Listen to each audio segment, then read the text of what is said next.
Welcome to Tell Me Some More with me, your host, Dr. Sheva, clinical psychologist and curious human about all things emotions, relationships, connection, and growth.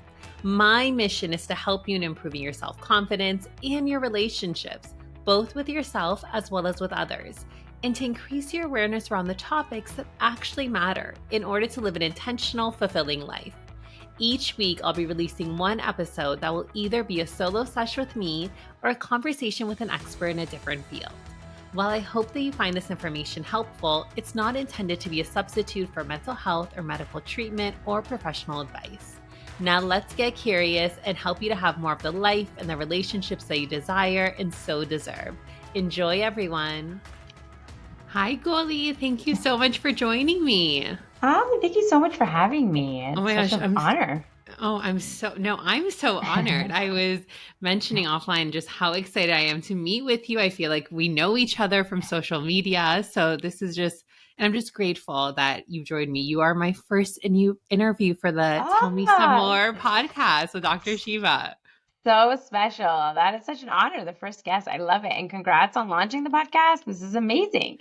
Thank you so much. You truly, and I'll have you introduce yourself, but for everyone listening, Goli is a master's certified life coach. She's a former attorney. I'll have her share a little bit more about her story, but you need to check out her Instagram, her podcast. I'll share all of that in the show notes as well.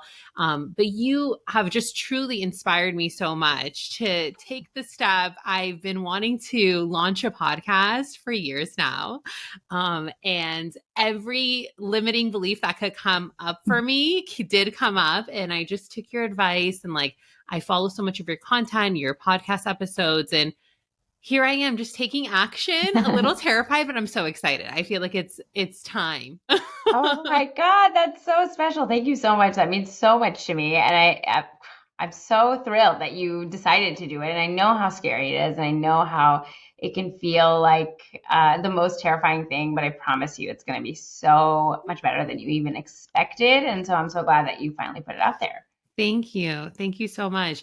Well, I would love for you to just introduce yourself a bit, share a little bit about who you are and just the amazing work that you're doing right now. Yeah, thank you so much.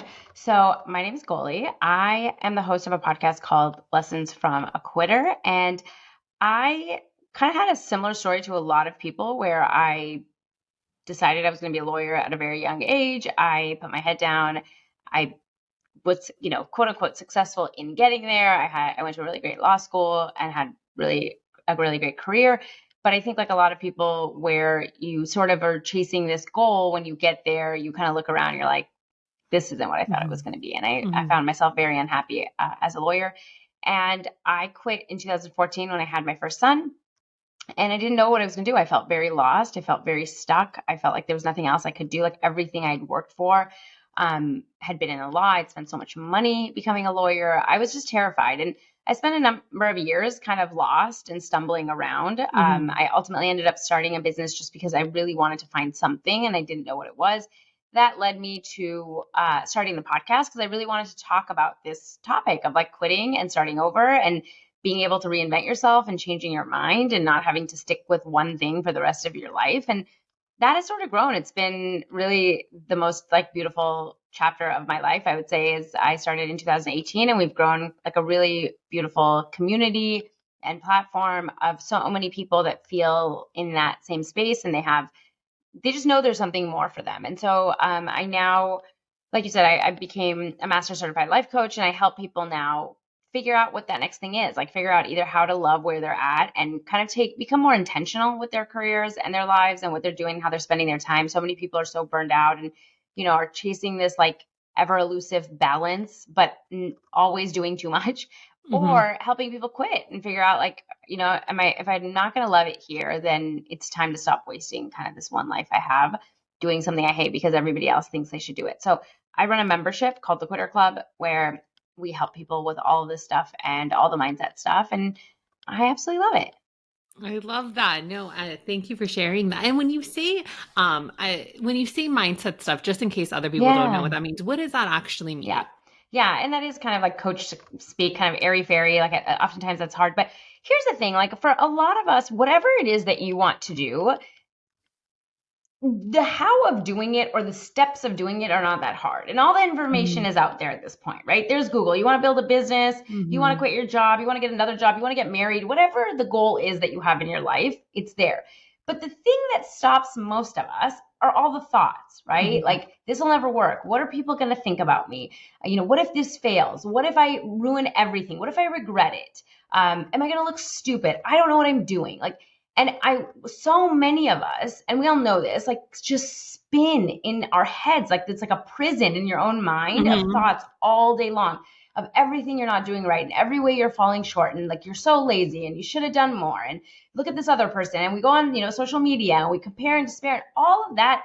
It's amazing when you watch it. It's like this storm that's only happening in your head. Like, outside, everything is kind of normal. You're paying your bills. You're kind of doing you're making it. You're taking care of yourself. You're taking care of your kids. But in our own heads, I feel like for so many of us, we're suffering so much. And so that's what I mean by mindset work is like what we really focus on is getting you to learn how to manage your own thoughts so that you can like kind of lower that fever pitch, like that panic, the kind of that inner critic that's constantly berating us and these feelings of I'm so behind and I should be further along and all of that stuff. I feel like when you can kind of lower that a little bit, it becomes so much easier to kind of like think and be like, what do I want to do? Where do I want to go? What do I want to experience? And so that's what I mean when I say we work on the mindset of it. Mindset. Yeah. Thank you so much for sharing. And I mean, that is very similar to just the work that I do with clients, but, I think it's just like paying attention to the story that we're telling ourselves. And what's interesting is so often we don't even know what the story is, right? We've just accepted it as a fact of like, this is who I am. And I've experienced this. I think even, I mentioned starting the podcast, I think thinking about putting myself out there in this way that doesn't fit like how I had seen myself up until this point and what's certain, right? Like, was more anxiety. It's more vulnerable. It's, totally. I don't know how this is going to turn out. Absolutely. Whereas I think the experience that you shared, just your own personal experience of, knowing you wanted to become a lawyer and going after that. And I think that is an experience that so many of us, including myself, I can definitely relate to that. I think when I think about why that happened, of course, I always wanted to be in a helping profession, but also it was predictable, right? There was a structure. And when we put ourselves out there and make a change, it's up to you, which is the beautiful part, right? Like that is, but it's also the scary part. Totally. Absolutely. So how do you know, I guess for anyone who's listening, maybe they're in a position, a career, a relationship, or even within their relationship with themselves, like, how do you know that it's time to make a change or time to come out of, I know you talk a lot about like staying stuck and staying within our comfort zone. How do you know it's time to do something different? Yeah, that's a great question. I think that the thing is that, I'm going to answer that in two ways. I think that this is the thing that I really help people with, and I think I help people uncover, is a lot of times we like to actually be confused and overwhelmed because it stops us from having to act, right? So as long as we're confused and I don't know, is it the right time? Is it not? Like, what am I supposed to do? Like, then you don't have to do anything. You can stay stuck because you don't know, right? And so I think so many of us actually indulge in this spinning out because it's like, well, as long as I don't have an answer, then I don't have to like do the scary thing, like put the podcast out, right? I don't have to make a decision because I don't know, is that the right step? Should I leave? Should I not? And the reality is that when you say like, how can people know? I think most people just know, like there is something within you that is telling you that like, this isn't it for me. I don't want this to be it, right? I want there to be something more, but we're terrified to listen to that, right? And so I don't know when is the right time for people, but they do. And I really like help people kind of figure out, like, you get to decide. And I think that's the second part is that even that question, I think sometimes implies, and so many of us are waiting as if there is a time or as if there's like, some kind of permission. Someone's like, you know what, now you're allowed to not be stuck and move forward, or you're allowed to decide to leave. Like, this is a really big one for people in careers that I see, even in relationships.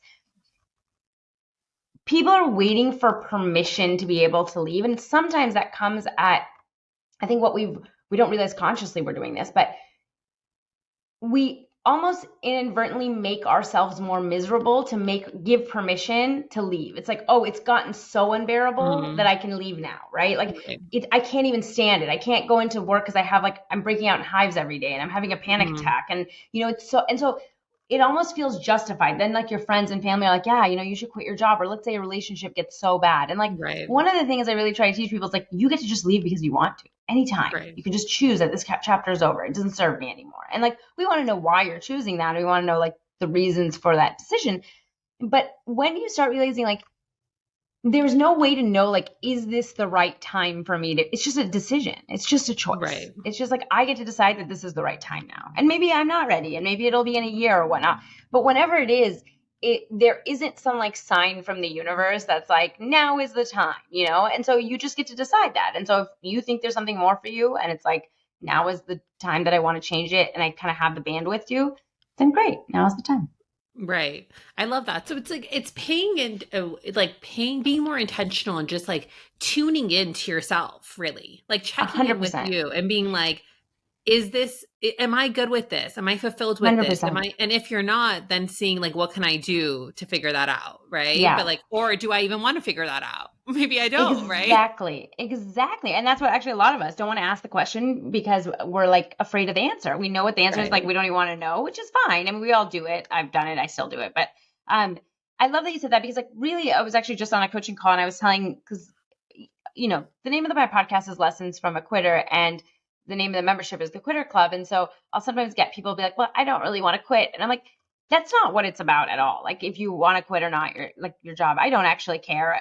What I want is for people to live intentionally. What I want is for us to stop like just sort of floating through our lives and going where other people like, dressing away because people tell us to, getting married at a certain age because people tell us to, like, it's like, when do we start really deciding like, what do I want for my life?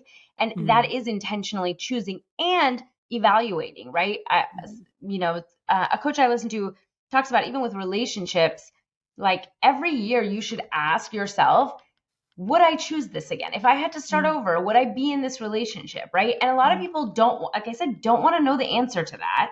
Right. But the reality is you are choosing it over and over again. And you just want to do it intentionally, right? You just want to know, like, would I choose this job and this career if I had to do it again? If not, like I always talk about this, like with my people, I'm 40, right? I have 30 more years of working, like if I wouldn't choose this, why am I staying in here for decade after decade? Like, why not cut my losses and try something else now, right? I think it's the same thing with anything you're doing, but really the key is like what you just said is like, can I reevaluate? Can I choose intentionally and decide like, yeah, I would choose this right now for my life again. I would choose it over and over and over again. Right. And it's like, even if you have invested, and I know you've talked about this openly, but for so many of us, it's like you've invested in a relationship, in a career, in your education, and then you decide you want to make a change. And it's like, okay, I can make the change, but how am I going to now cope? I think for so many of us, we want to avoid the guilt, other people's judgment, why didn't I choose differently, right? That negative inner talk. And so then thinking of like, how can I now cope with that? Because that will likely show up. But in my experience, I just feel like so often, and I do this too, like we don't necessarily think of the ways that we would cope, right? We just assume like it's going to be horrible. I don't want to deal with that. Like that is, I don't want to deal with my own guilt. And so I'm going to avoid it altogether versus like, you're going to feel guilty, but like, what can you do then too? Like, what is the step you can then take?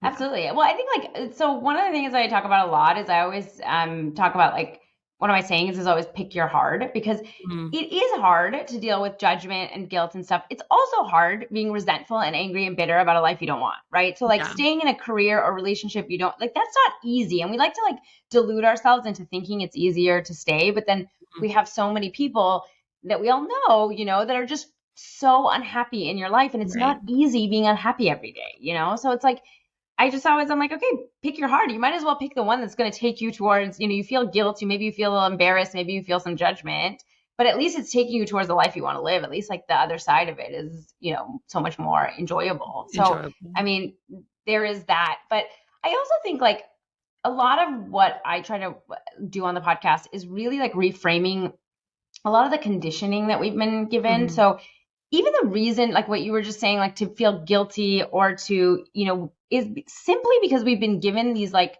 misguided messages that you should be able to pick one thing and stick with it for the rest of your life. Like that's such an insane concept when you think about how long we live and how it's like, how could you ever be the same person in your 20s that you are in your 30s or 40s? Like the point is to change. The point is to grow, right? And yet we believe, because society said, like, you marry one person, you stay with them for the rest of your life. You get one career, you do that for that. You have one group of friends, you don't ever change anything. And so then when we do, we feel like, oh, I'm doing something wrong, I'm bad, something, as opposed to like, that's just not in human nature, really. Like change is the only constant. And so when you start embracing, like, yeah, like that, I think so many people, like, the reason I picked the word quitter is we have such a bad connotation with it. And I really want to change that, because truly to grow, you have to quit the things that aren't serving you anymore. And it's really just like being okay with like chapters ending and a new chapter beginning. And like that, like that could lead to such a beautiful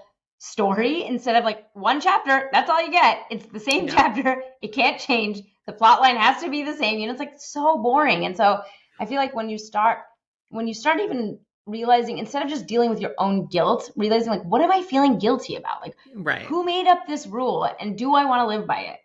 Yeah, absolutely. And it's sort of like that we need this like badge to communicate to the world. Like, I made the right decision for my right. Like, but I made the right decision with my career. I made the right decision with my partner.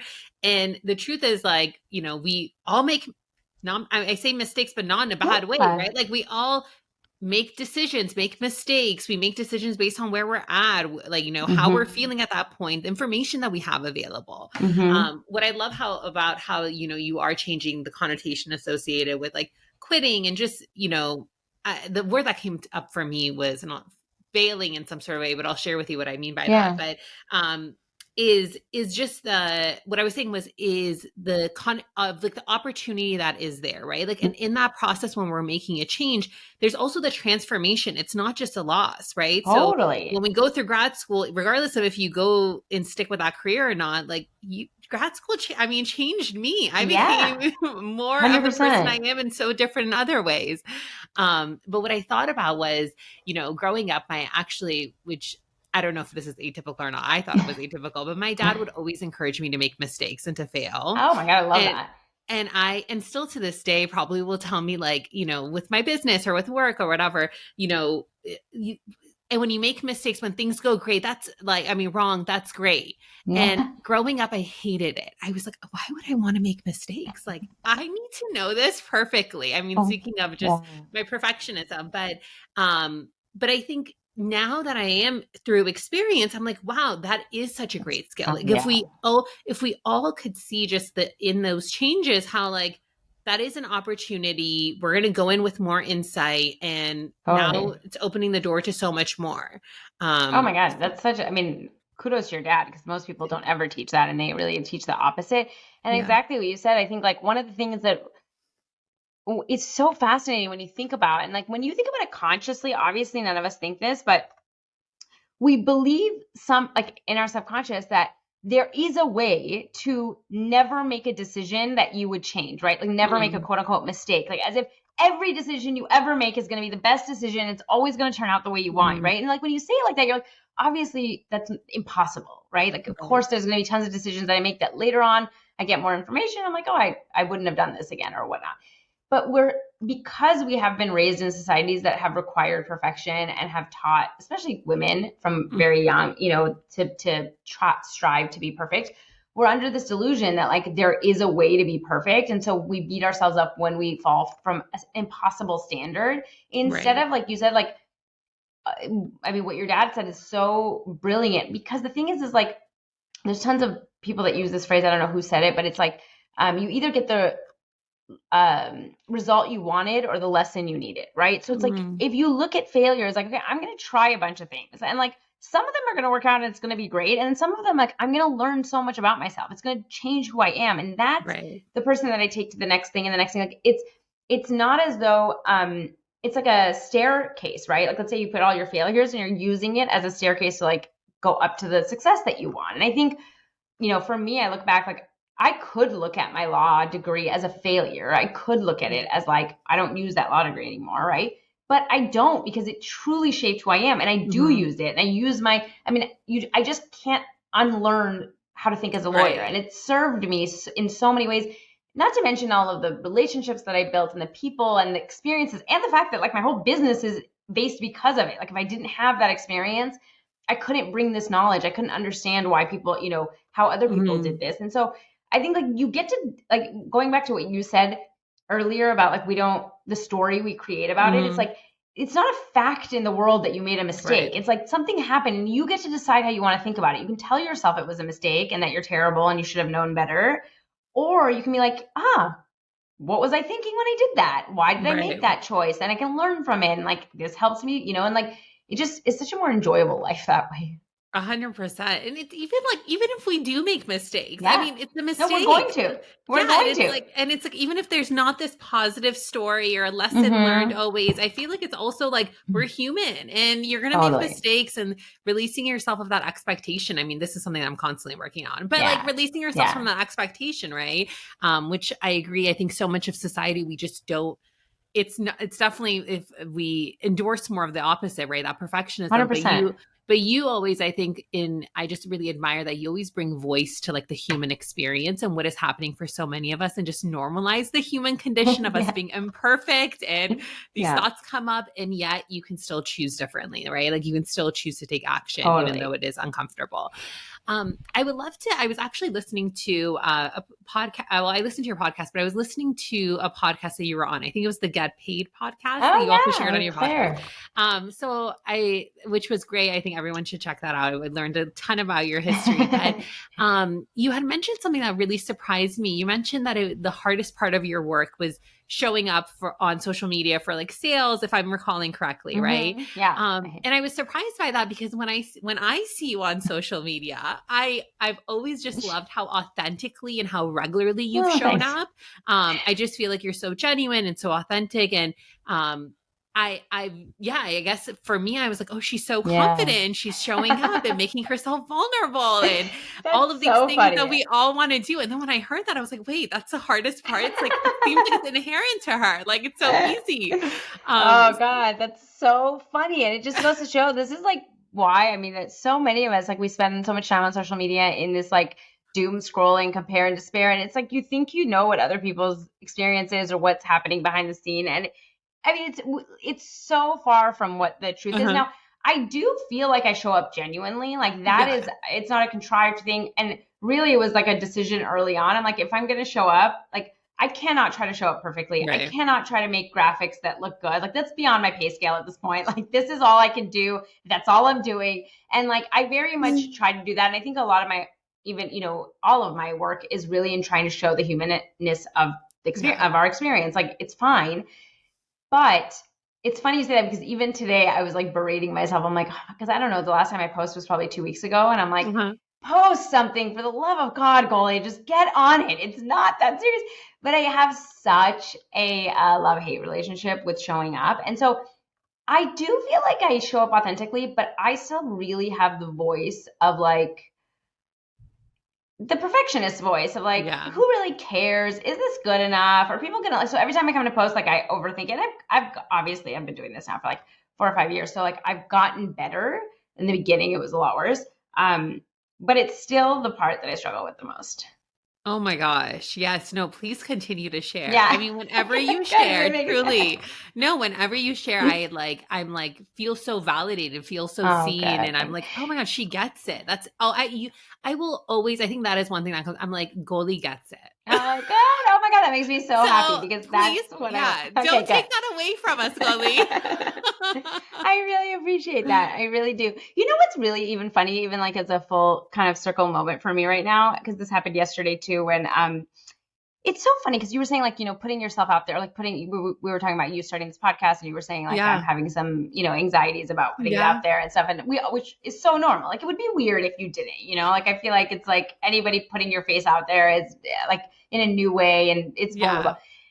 But it's so funny because I was even thinking about this, like one of the things that had stopped me for a really long time, I wanted to start my podcast 2 years before I did. And even now, one of the things this doesn't stop me as much anymore, but anyways, one thought I used to always have is like, who am I to talk about this stuff? I don't really have any degree in this, like so much in our society is valued in like degree and pedigree and all that stuff. And I don't now I've changed a lot of my thoughts on it because I think there's so many people that I've learned from that don't have degrees that I just think are absolutely brilliant, right? And I think like, anyways, that's for another day. But I agree I with you. remember thinking, especially because it was like psychological concepts and mindset, and I was like, I'm not a therapist. I'm not a psychologist. I shouldn't be talking about this. Who am I to talk about this? People are going to tear me apart and all this stuff. And in the last 2 days, it's like even like the fact that you say that you like my content. And then yesterday I was on a coaching call, and one of the girls that's in my program was like, oh, my therapist recommended you. And I was like, wait, what? I think like it's so funny how much we limit our own self, like ourselves, Right. by these thoughts, because it's like, oh, who am I to say this? I'm not good enough. I don't have the degree. I don't have the knowledge.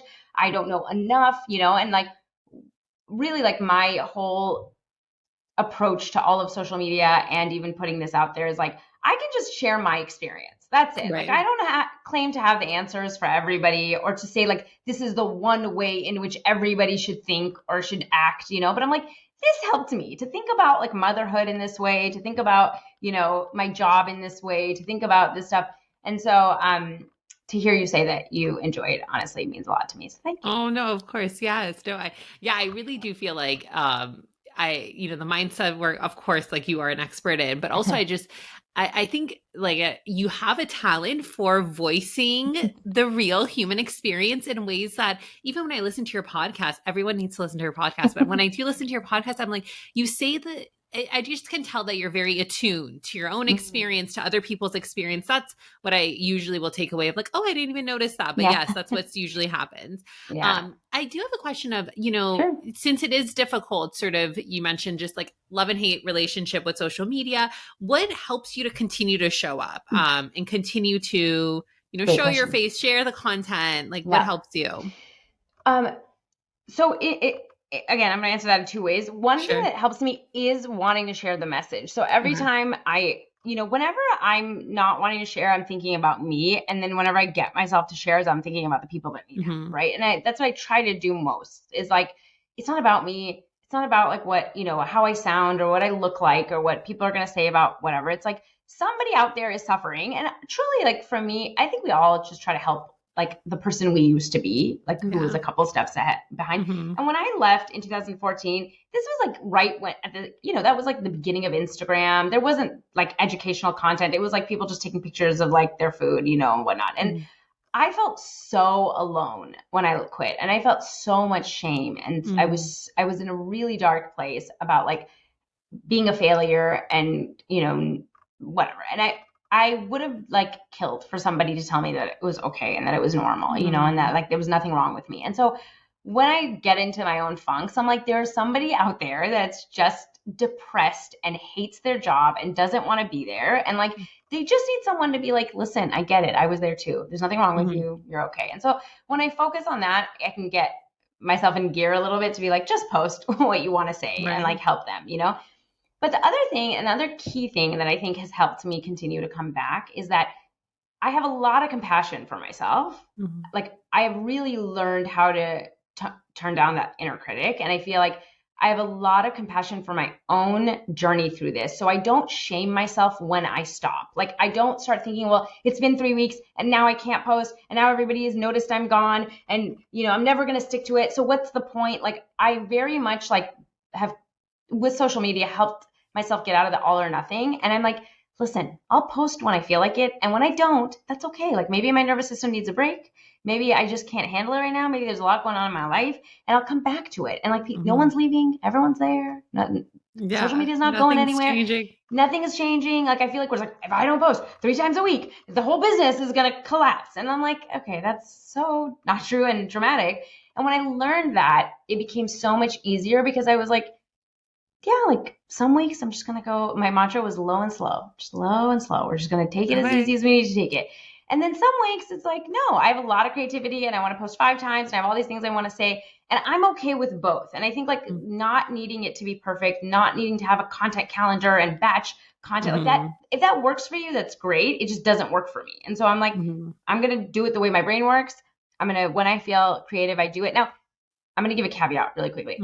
I'm very consistent with my podcast. So my podcast is once a week. I've done it. God, I'm coming up on 5 years. I'm on 4.5 years. and I have done an episode every single week. I've never missed a week, right? I mean, I rerun some episodes here and there, so I have had like those breaks, but so I'm not saying that there isn't something to be said about consistency with your business in certain ways that people expect to get information from you. I just realized like, okay, with the podcast, I feel very comfortable and I can put one out every week and I'm fine with that. But social media is where like my hill has been, and that's okay. I just like give myself the time to kind of deal with it in the way that I can deal with it. Yeah, it sounds like with social media, it's like you give yourself more compassion, but also that's the area that maybe is a little more challenging or not Totally. as doesn't feel as natural as podcasting. It sounds Yeah, like. totally. So how do you get to being more compassionate? Like that's huge. Yeah. Like how So huge. That's Oh like my all the gosh. work, right? That's like the Yeah. whole shebang. Yeah, That's I know. everything. It's hard. It's a loaded question, but like what It are is. some things that people, we're all, I think, I shouldn't say everyone, but I think so many of us are just have such a strong inner critic, right? Yeah. And we tend to shame ourselves, be it because of ourselves, our parents, society, whatever it may be, right? And oftentimes we don't even know we're doing it. But how do you then transition Yeah. from like, Yeah. having that stronger inner critic to being compassionate and like sounds Yeah. really loving and It's gentle so with loving. yourself. Listen, I'm my own hype girl now, and it's like the best. I love And that. I'm gonna tell you guys this, like I honestly had the worst inner critic. I think I Mm, had the meanest like abuser in my head for my mm, whole life. So if I can do it, you can. It is a slow process, but like for me, there's a couple of things. Like I learned this level of thought work, and that really helped me start questioning the stories I had about myself, and that started helping me. Like, why do I talk to myself like this? So, like, the managing your mind is one aspect of it, and I think like doing that kind of mindset work can help. I mean, is really key. But a couple of quick things that I think people don't realize how impactful it is for your brain is like, again, what I started noticing for myself and what I started really sharing is like these really made up rules that we're meant to live by, because most of our inner critic is from other mhm, people that told us we mhm. should be a certain way, right? Like your house should be cleaner, your kids shouldn't act out, like you should, you should make healthy meals Yeah. every night. You should, and so then when you don't, you're like, oh, I'm so lazy, I'm so terrible, I'm whatever, and you start because you have this made up rule. Mhm, And so I really started questioning the rules I was living by. And one of the ways I did that, though, that was really effective for me is be very mindful of who you're following on social media. And mhm. so I started following people that showed me that my human side was okay, right? So Mhm. I stopped following moms that made me feel inadequate. It's not their fault. It was my own Right. thoughts that like they're doing it perfectly and I'm not. And they were lovely people, I'm sure. But like for me, I was like, this is so triggering for me because like this person is making, organic like fresh muffins every day for their kids. And so like of course then my thought is like my kids are going to die from the crap I feed them and like this Right. is not going to be. So I started like following moms that would show that like yeah, my house is a mess. It's fine. My kids live in it, and like when they would have like I would borrow those thoughts, right? Like I would start Mhm. being like yeah, why do I think my house needs to be a museum when I have two young children living here? Like of course my house is messy. Like of course these things happen. With weight, I think for women, so many of us Mhm. follow. It's like even if you think, oh, I'm following this person because it's like a celebrity, and I want to see what Beyonce is doing, or I want to see what Haley Bieber or Mhm. whatever. I like their clothing line. But like if you see images of them every day and it makes you feel bad about yourself, like stop Right. following that, right? Follow women who have natural bodies, and you start Right. realizing like maybe there's nothing wrong with the fact that I have curves or a stomach or like cellulite or whatever. Mhm. The more you start realizing that like the standard that you were trying to reach to was so impossible that it's Mhm. not that you were failing, it's just that you were setting yourself up to fail. It becomes easier to start being kinder and being like, oh yeah, of course, like I started following so many other mindset kind of accounts, like people that just really resonate, like exactly what you were saying. Like when I would read it, I was like, oh my God, you get my human experience. Like Mhm. you understand that Mhm. like the standard of mothers is insane, or the standard of working women is insane, or the standard of, whatever it is insane. And so I think that's how I used social media really to help like boost my own life is like Mhm. instead of hate following people, like people that, it's like so many of us follow people that like trigger us and we hate them, but we just keep following to like keep tabs or something. It's like I stopped doing that. I just like started like really figuring out like what is the content that's going to feed my life and feed my soul and make me feel better and make me feel like Mhm. um I'm just a human. And of course I'm going to make mistakes and that's okay. And all this stuff. And like slowly, this doesn't happen overnight, but like Yeah. slowly, like doing that and doing the thought work, like really helped me be like, of course I'm like tired sometimes and I want to take a nap. Of course I'm not going to post on social media every day. And like there are people like even business, I follow some business Instagrams who their whole thing is that. It's like you don't have to be consistent. And like when I started hearing that message was when I started being like, oh, maybe I don't have to listen to all these people that tell me like you should be posting, like Gary Vee, it's like post Hmm. 40 times a day a week. And you're like, oh my God, how do I have the time to do that? It was just through that. So I feel like that was like my biggest hack was like I always say this, like if you don't have the thoughts yourself, like borrow it from other people, like Yeah. find people that have the thoughts you want to have and like just start learning from them, start borrowing it from them, and it slowly starts like seeping in. I love that. No, I love that. You're right. Like taking away from what other people say to themselves. I oftentimes will tell people, what would you say to a best friend? What would you say to a Yeah, loved one? How would they think about this situation? And so totally. I love the way you put it of just treating yourself in the ways that you would other Hmm. people, they would treat you. And even if it's not like your first step, like just practicing that behavior, starting from Exactly. somewhere and starting to apply And just it. seeing it modeled, even if you can't get there. Like again, Yeah. like one of the biggest things for me was like body positivity type stuff Hmm. was the moment I stopped following a lot of people that had the kind of beauty standard ideal of bodies that like we are, advertised to all the time. And I followed people with real bodies, like just real women and like how the majority of women look. And like there's some brave women that, will do Hmm. this stuff and post their, in underwear and whatnot. And it was so validating to be Yeah. like, oh my goodness, this person loves her body like this. Like, and I couldn't get there at first. I was like, oh, I could never love myself like that or whatnot. And I Mhm. thought I could never until like when I was scrolling every day and those were the bodies I was seeing, it started becoming normal. And I was like, yeah, of course we have like, some pudge here and there. Or of course you have Yeah. cellulite. Like that's what bodies do.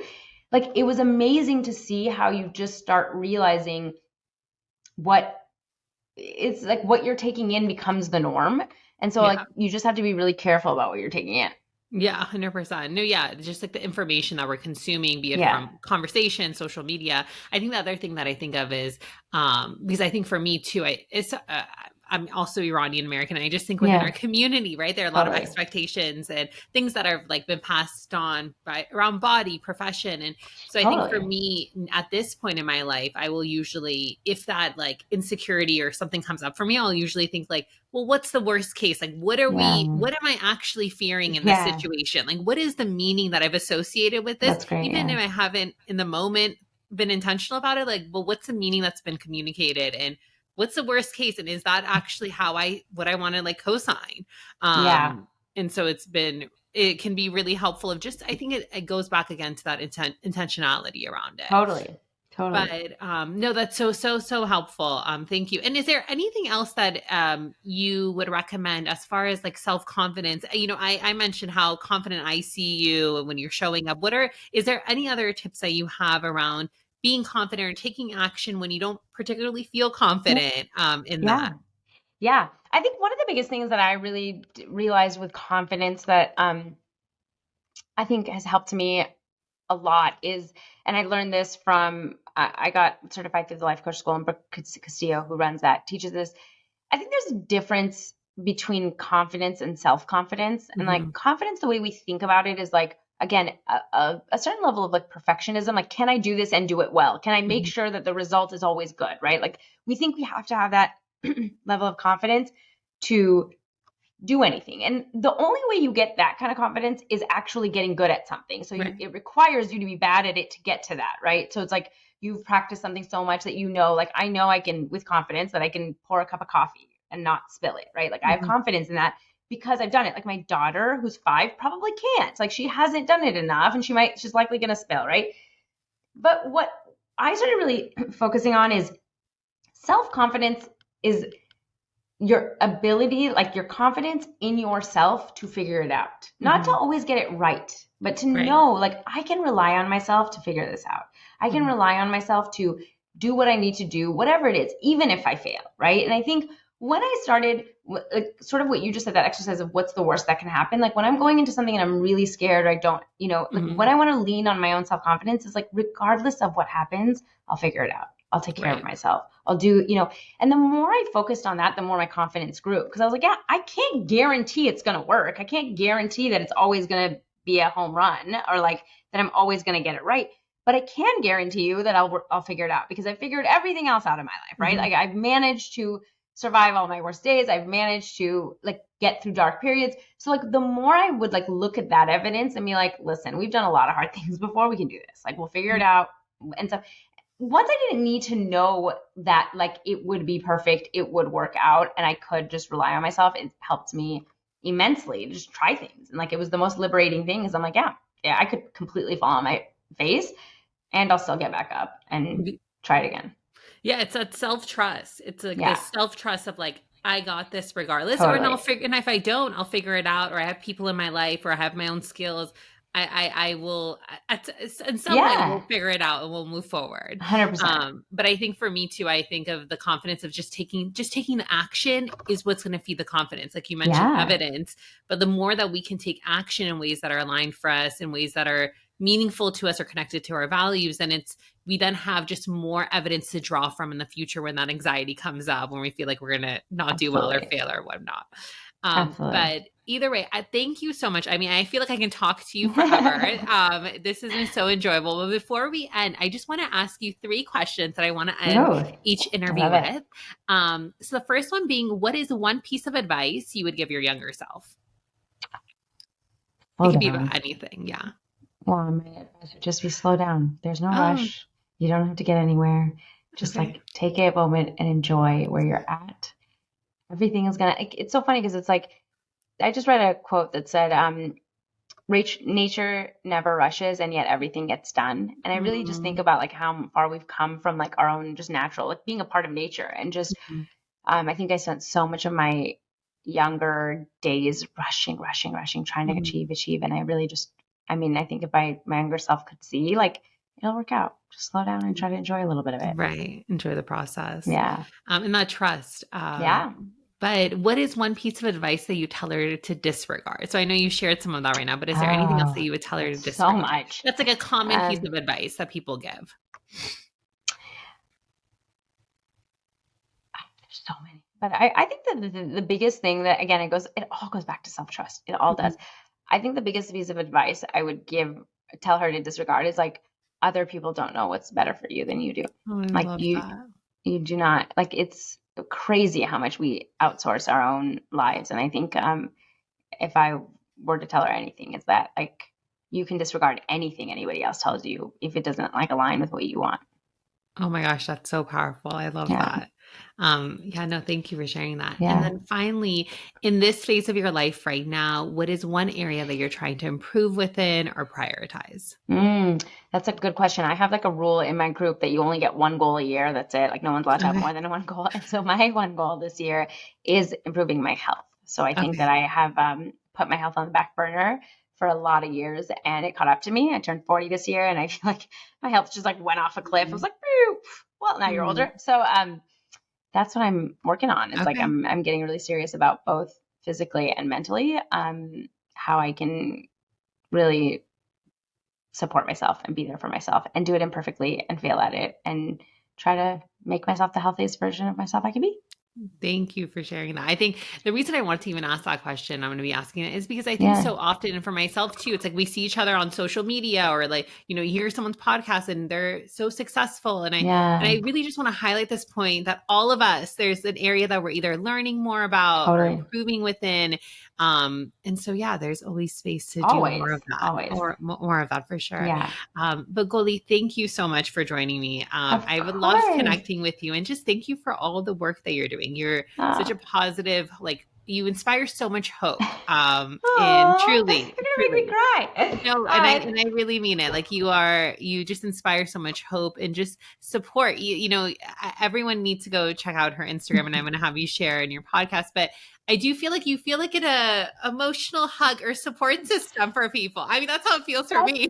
Best compliment I could have ever gotten, because that's truly like, if I want what I want people to feel like, that I Oh can my give you God. a virtual hug and let you know that it's okay, that we're all okay. So thank Thank you. That means so much to me. And thank you so much for having me on. And I'm so, so excited for all of the people that you're going to help and you're going to inspire by doing this. I'm so proud of you for putting yourself out Thank there, you. because it's not easy, but it is so needed. So, and thank you for letting me be your first guest. What an Got honor. it. And if people do want to follow along or Yes. come say hi, let me know if you listened on this podcast episode, so I can, I don't know, let Dr. Shiva know. And Yeah. it's super exciting. But I'm basically everywhere at Lessons from a Quitter. So you can find the podcast, that's the title, or you can go to Instagram. That's usually where I hang out the most. And you can send me a DM and say hi at Lessons from a Quitter. Okay, amazing. Yes, definitely go check out Lessons of a Quitter from a Quitter. And yes, thank you again and take good care, everyone. Thanks so much for tuning in to Tell Me Some More with Dr. Shiva. I hope you enjoyed today's episode. If you're enjoying the podcast, it would mean a lot to me if you would subscribe, share, and write me a 5-star review on iTunes so that we can build this wonderful community and support others in living fulfilling lives. Just a reminder that this podcast and the information shared is solely for informational, educational, and entertainment purposes. It's not meant to be a substitute for mental health or medical treatment or advice. If you're looking for additional support in your journey, please seek out a qualified professional. Until next time, everyone, talk soon.